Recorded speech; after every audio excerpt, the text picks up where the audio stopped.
Sobrando aí, ó. Silêncio, virar para frente, sentar cada um nos seus lugares e prestar atenção aqui, vamos lá. Que zona é essa?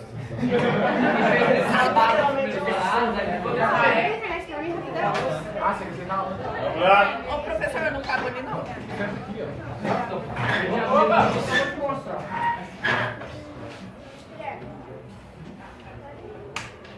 Gente, tinha parado aí, qual que é a questão? Da continuidade da correção.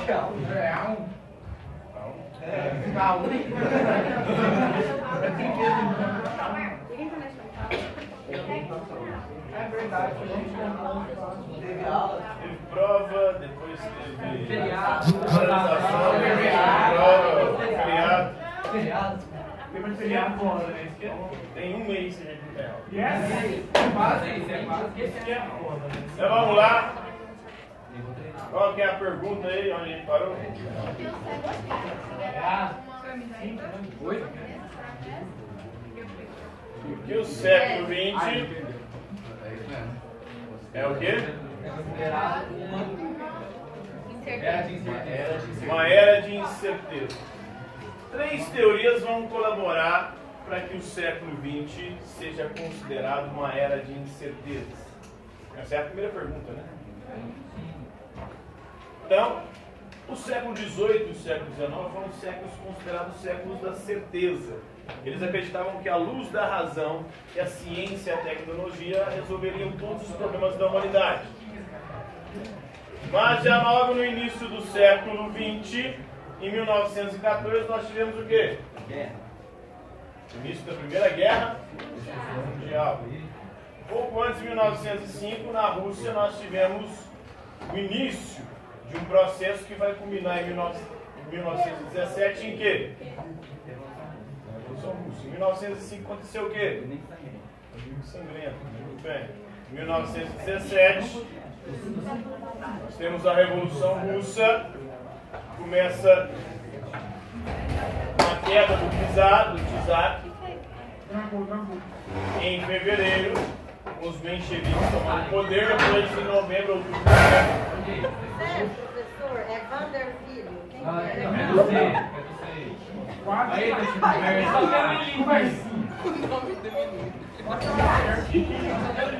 em novembro nós temos Lenin e os bolcheviques chegando ao poder. Tá? Depois União Soviética, na época ainda era a Rússia. E em 1929 nós tivemos o quê? A quebra da Bolsa de Nova York, a crise do capitalismo, mostrando que o sistema capitalista não conseguia entregar aquilo que ele prometia, que era riqueza e prosperidade. Entregava crises cada vez mais cíclicas e mais onerosas para a população. Tudo isso acabou colaborando para que alguns sujeitos na Europa ascendessem ao poder. E esse movimento ficou denominado o quê? Que vai levar à eclosão da Segunda Guerra Mundial, de 39 a 45. O movimento político colaborou para a eclosão da Segunda Guerra Mundial. E indivíduos chegaram ao poder por conta das crises. Mussolini, na Itália, com o fascismo. Depois, o Hitler, se inspirando em Mussolini, vai desenvolver na Alemanha o nazismo. Isso vai ter repercussão em toda a Europa. Na Espanha, ascende ao poder Salazar em Portugal. Perón É na Argentina. Mas também o Perón ele age com alguma inspiração fascista. Assim como no Brasil também nós temos um governante que vai se inspirar um pouco no fascismo. Stalin da União Soviética. Ele também vai ascender o poder nesse contexto aí, porque o Lenin morre, se não me engano, em 22 ou 23. E aí o Stalin chega ao poder na União Soviética. Na Espanha foi o Franco. Então, Franco na Espanha, Salazar em Portugal, Mussolini na Itália, Hitler na Alemanha, Stalin na União Soviética. No Brasil, quem que era o governante nessa época? Getúlio Vargas. E qual movimento fascista existia no Brasil nesse contexto? Integralismo, né? A e B, Ação Integralista Brasileira. Se inspirava muito no fascismo italiano e o nazismo hitleriano na Alemanha. Então tudo isso mostrou o seguinte, que a razão, a ciência, a tecnologia e o sistema capitalista não conseguiram resolver os problemas da humanidade. Pelo contrário, criou mais problemas. E problemas agora de dimensões mundiais. E o risco, inclusive, da humanidade se extinguir. Exatamente, com o risco nuclear. Na Primeira Guerra Mundial foram usadas armas químicas. O gás de Stalin. Na Segunda Guerra Mundial eles apelaram, foram além. E bombas atômicas, né? 2 no Japão.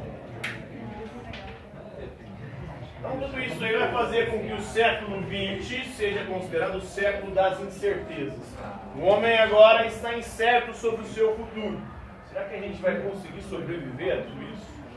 Esse é o questionamento do século XX. Próxima questão.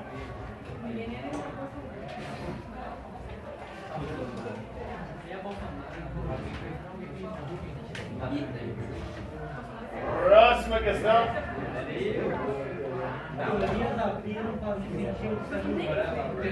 Teorias abriram espaço para o incerto, para as incertezas do século XX. Além de todos esses fatos históricos citados, 3 teorias vão colaborar para essa incerteza. A primeira delas é a teoria da psicanálise de Freud, né?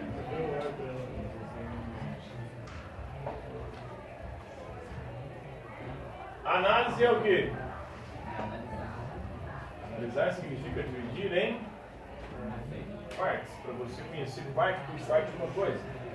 Psique vem do grego, que significa alma, mente.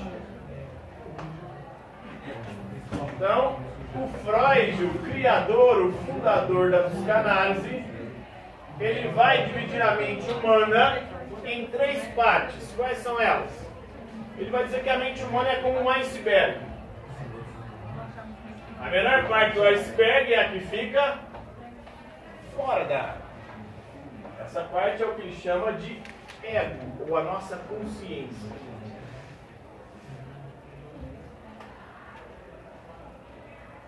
E a maior parte, a menor parte é o ego, a consciência. E a maior parte é o que fica debaixo d'água, que ele chama de id e superego, ou inconsciente. O homem, durante a maior parte de sua história, acreditou que o que o guiava era a razão, era a sua consciência. Freud vai dizer que não. O que nos move não é a nossa consciência, mas é o nosso inconsciente. O inconsciente, que é composto de id, que são as nossas pulsões, os nossos instintos primitivos. E quais pulsões são essas? São 2 pulsões.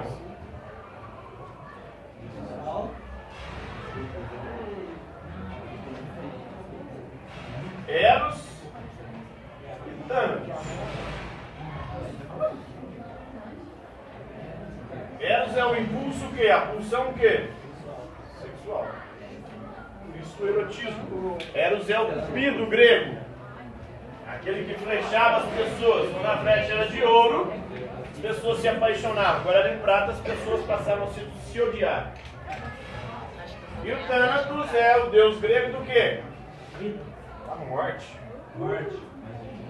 Então nós somos movidos também pela pulsão de morte, de destruição.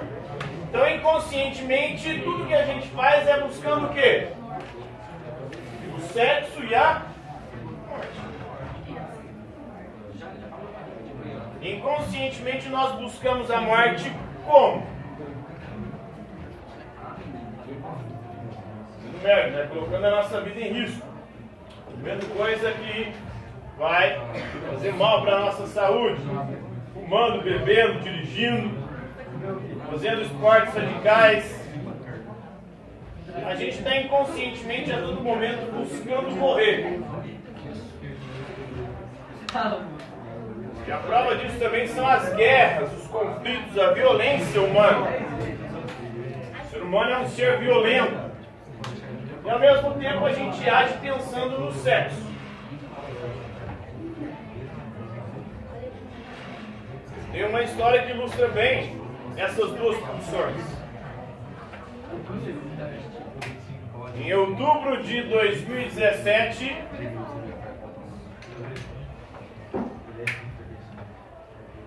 eu comecei um final de semana, na sexta, a entrar na Margaça. Chapão do melão. Sextou e eu comecei.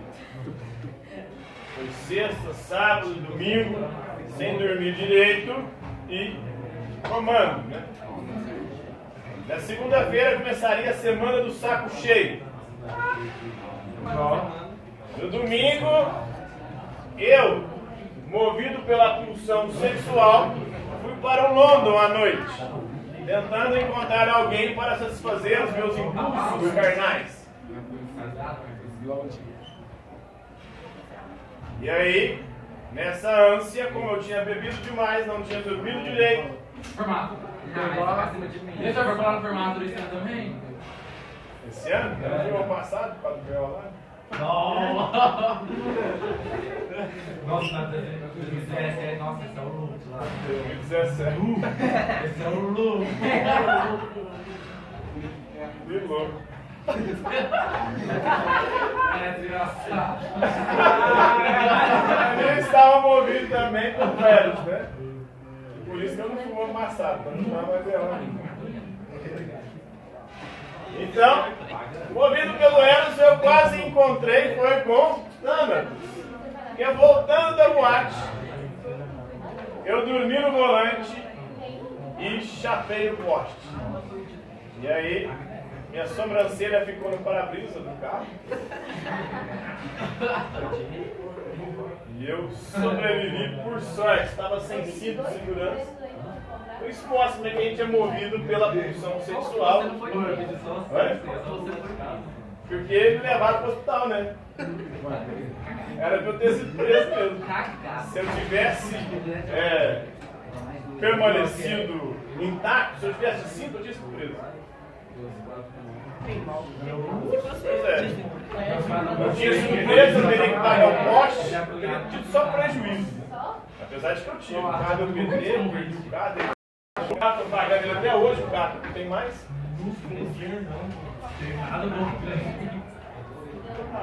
superego? O que é o superego? Ele é inconsciente também, são as proibições.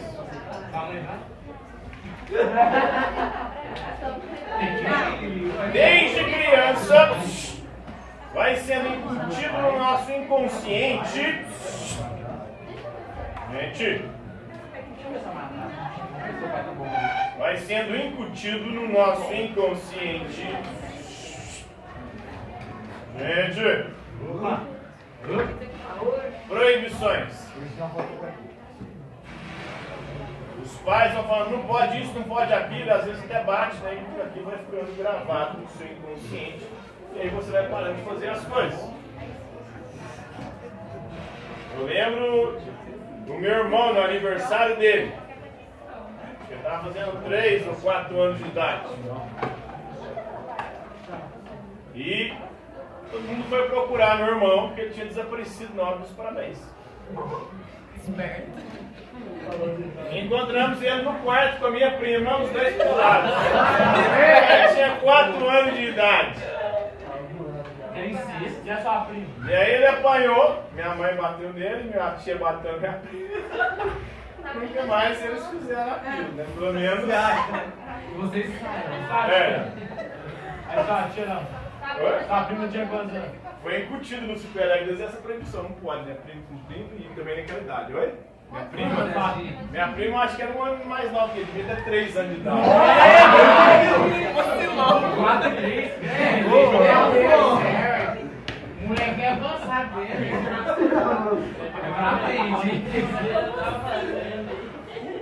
E aí fica essas coisas. Se você deixar 2 crianças nuas, pode ser 2 meninos ou 2 meninas, ou menino com menino, um vai começar a brincar com o outro, velho. Com os negócios dos outros. Por quê? Porque eles não têm isso. Eles não sabem o que pode e o que não pode fazer. Como é que vai sendo incutido isso na nossa mente, no nosso inconsciente, no nosso superego, através das proibições? Vai apanhando, vai sendo proibido de fazer as coisas, aquilo vai ficando incutido. Aí com o tempo aquilo já passa a fazer parte da nossa vida. E quando você toma a bebida alcoólica, usa as drogas, que alteram o nosso estado de consciência, o superego vai pro saco. Aí nada mais é proibido. Você começa a seguir só o quê? As pulsões. Só a vontade de causar e querer morrer. Então não é a nossa consciência, não é o nosso ego, não é o nosso eu que nos comanda, mas o nosso inconsciente, segundo Freud. Não usar droga nem bebida alcoólica, né? Se você não quiser romper com o superego e anular todas as proibições. Porque tudo que não pode, você começa a querer fazer. É proibido.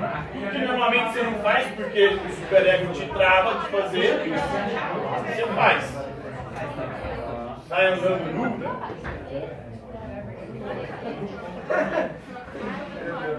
História demais do inconsciente, das pulsões do vídeo. Então, a psicanálise foi uma, a outra é a teoria da relatividade. De quem? Do Einstein.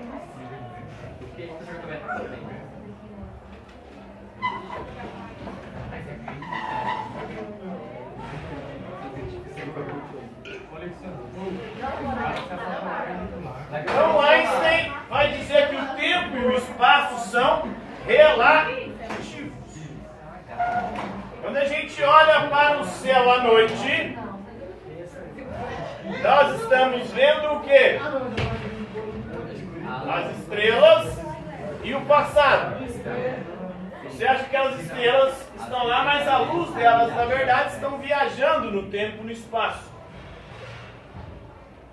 E a luz que está chegando aqui agora é uma luz do passado. Ela foi emitida há, algumas delas, milhões de anos atrás.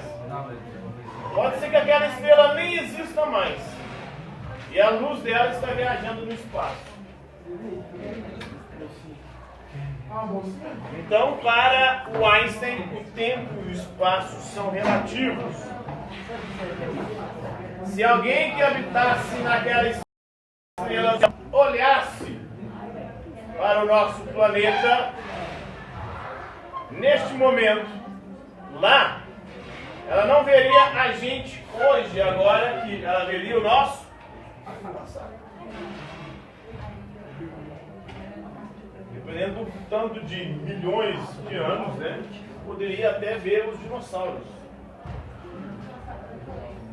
Então, tempo e espaço, segundo o Einstein, na perspectiva macrocósmica, são relativos. E vem um outro acabar de solapar isso, criando o princípio da incerteza.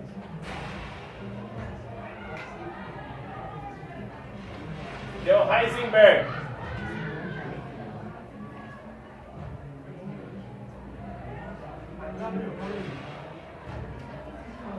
O Heisenberg, ele vai atuar no campo da física quântica.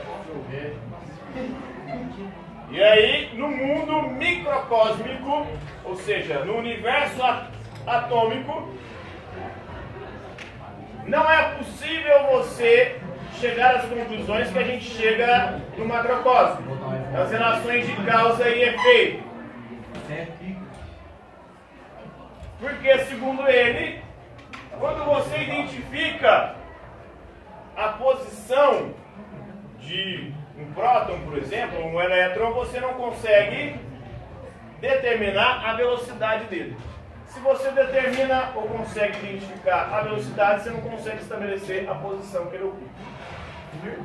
Muitos dizem que o princípio da incerteza do Heisenberg é um princípio que se aplica à atividade sexual. Quando você acerta a posição, você não acerta a velocidade. Quando você acerta a velocidade, você não acerta a posição. Então, essas três teorias vão abrir espaço para o quê? Para as incertezas, para o incerto. Não dá para estabelecer muito bem as coisas, porque o tempo e o espaço são relativos. Não é a nossa consciência, não é a nossa razão que nos guia. E no mundo subatômico da física quântica, dos elétrons, dos prótons, dos nêutrons, dos quarks e todas as partículas elementares da matéria, você não vai conseguir estabelecer nem a velocidade nem a posição que elas ocupam simultaneamente. Próxima questão.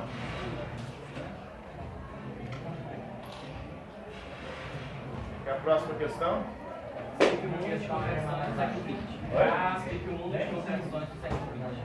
Então, o século XX é um mundo de contradições. Ao mesmo tempo que ocorre um avanço significativo no campo da ciência e da tecnologia, trazendo melhores condições de vida para a humanidade, houve um avanço também significativo do quê? Guerras, de conflitos, de problemas que colocavam a própria existência humana em risco. Essa é a grande contradição. Ao mesmo tempo que havia um grande progresso tecnológico científico, havia também uma ameaça constante de quê? De nós destruirmos o nosso planeta e a nós mesmos juntos, né? A ciência que vinha para resolver os problemas, ela também criava problemas. A ciência que cura com os remédios torna os vírus e bactérias cada vez mais fortes e resistentes. Então, no futuro, nós poderíamos ter supervírus, superbactérias. E aí nós estamos ferrados, estamos lascados. A mesma coisa acontece no campo, na agricultura. Quanto mais veneno você usa para combater as pragas, mais resistentes as pragas vão se tornando no processo evolutivo natural. Você elimina aqueles que não se adaptam e faz com que os mais resistentes, pela seleção natural, consigam transmitir os seus genes para as gerações posteriores, tornando as pragas cada vez também mais resistentes, mais poderosas. Próxima questão.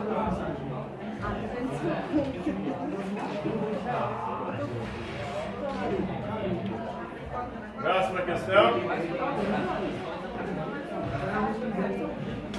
Então, diante dessas ameaças de destruição em massa, duas posições antagônicas se estabeleceram.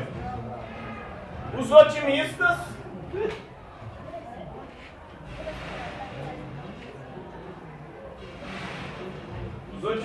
que acreditavam o quê? Que esses problemas conseguiriam ser superados pela humanidade. O ser humano conseguiria superar essa ameaça da própria destruição. Quando tinham os pessimistas,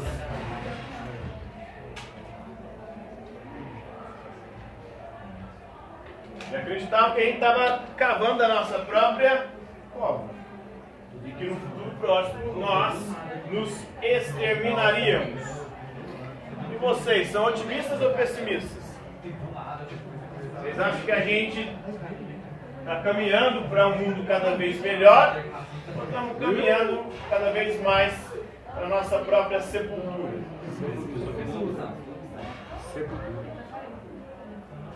Então, são duas posições ou impressões antagônicas. Tem pensadores otimistas que acreditavam que a gente ia superar esses problemas e os pessimistas que acreditavam que não. Nós estamos caminhando rumo à nossa própria destruição, nossa própria extinção. Não tem salvação para a humanidade. Próxima questão.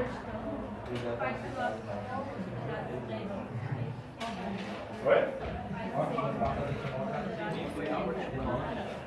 Quais filósofos foram considerados pré-existencialistas? A gente já viu eles, são os voluntaristas. Nietzsche, Schopenhauer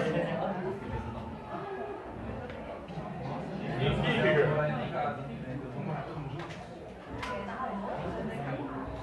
Eles vão abordar a questão da existência humana, da angústia, da vontade,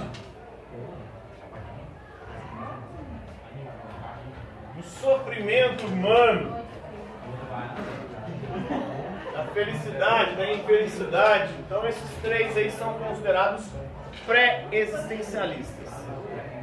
Eles começam a abordar os problemas que depois o existencialismo também abordará. Próxima questão.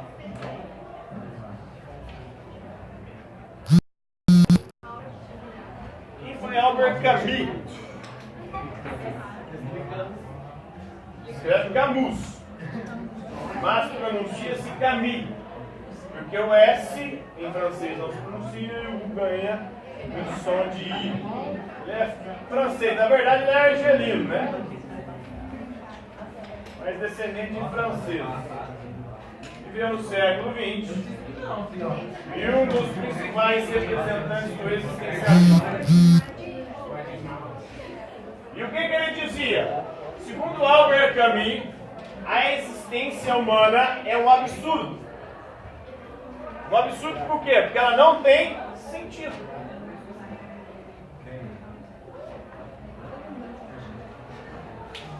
Ele dizia que a questão crucial da filosofia é: eu devo ou não suicidar? Porque se a vida não tem sentido, por que eu devo viver? Ele morreu num acidente. Agora ninguém sabe se ele provocou esse acidente de automóvel ou se ele de fato morreu. E ele dizia o seguinte: pelo fato de nós procurarmos um sentido para a vida, isso prova que a vida não tem sentido. Porque se ela tivesse sentido, não precisava nem procurar. Está todo mundo procurando o sentido da vida e cada um coloca o sentido numa coisa diferente. Para alguns, o sentido da vida é ganhar dinheiro. Para outros, é tocar o louco, né? Beber, cair e levantar. Para alguns é procriar. Para outros é servir a Deus. Isso mostra que a vida não tem sentido e cada um fica inventando um sentido para poder, como uma muleta, suportar a existência. Ele falava que o grande desafio para a existência humana é justamente viver uma vida sem sentido. A vida só vale a pena ser vivida se você vivê-la sem sentido algum. Vai dizer o Albert Camus. A única postura diante do absurdo da existência humana digna é a revolta. O homem revoltado é aquele que grila, que revolta, que fica puto com todo e qualquer sentido que se dá para a vida ou para a existência humana. Então ele se põe a destruir todos esses sentidos. Porque isso não passa de muleta que a gente cria para poder suportar a existência. Esse é o grande desafio da existência humana, viver uma vida sem sentido, sem objetivo. Próxima questão. Próxima questão.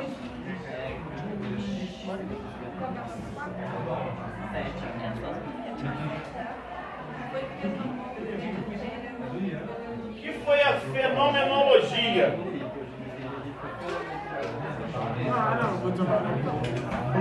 Edmund Russell é o fundador da fenomenologia. O que é a fenomenologia? Logia é sempre o quê? Estudo de alguma coisa. E o que é o fenômeno?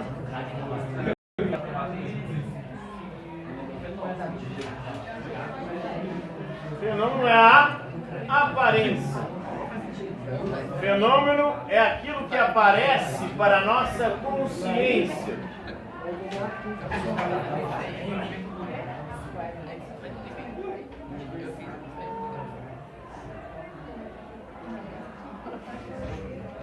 Ou aquilo para o qual a nossa consciência tende. É aquilo que aparece, que está em constante evidência. Por isso o Ronaldo é considerado, é denominado fenômeno. Por quê?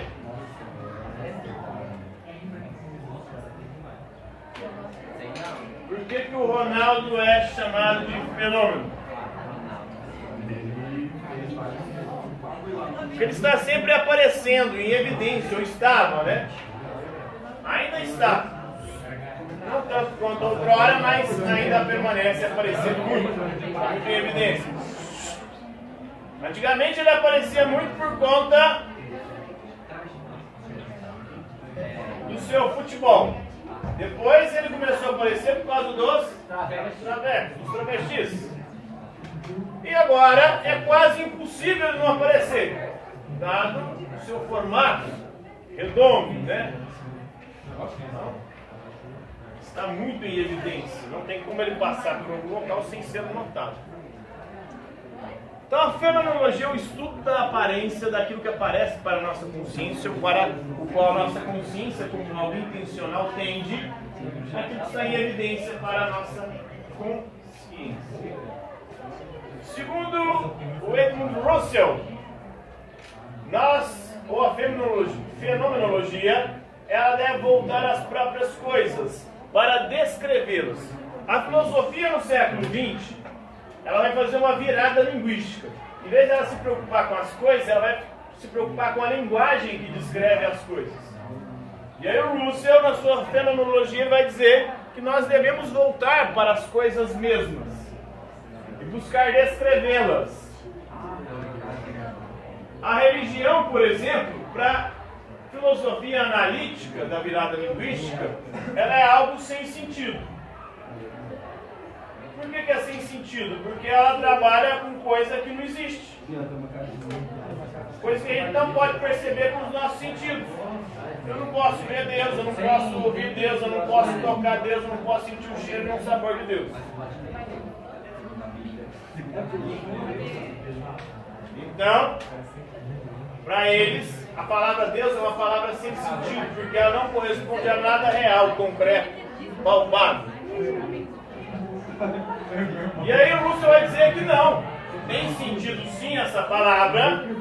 Inclusive pessoas têm experiência de Deus e elas podem descrever essa experiência.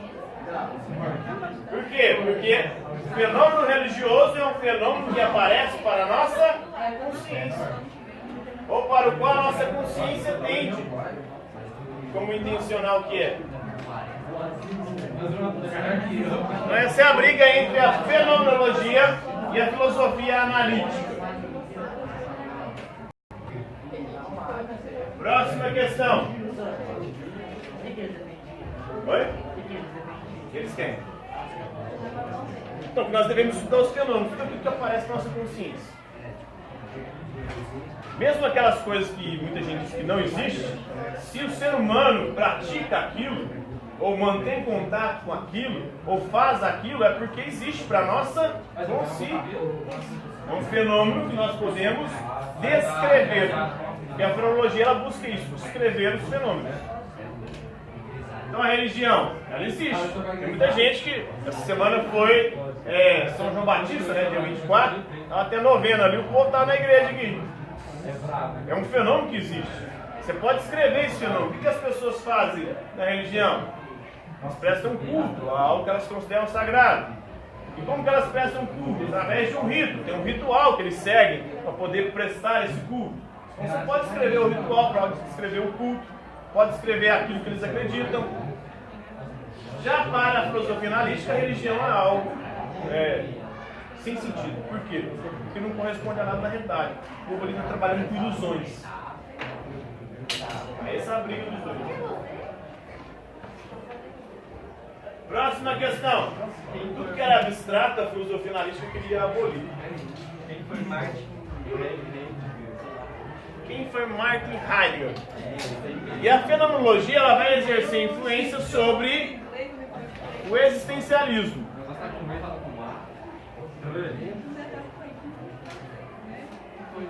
O existencialismo vai usar o método da fenomenologia para entender e compreender o fenômeno da existência humana.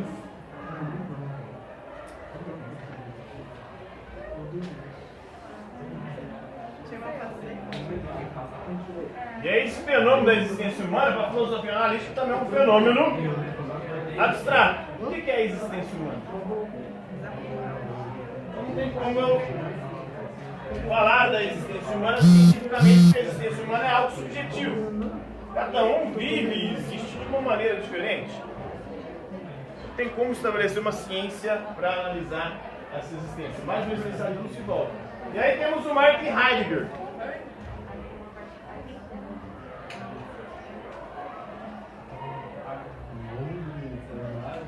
Que é um filósofo alemão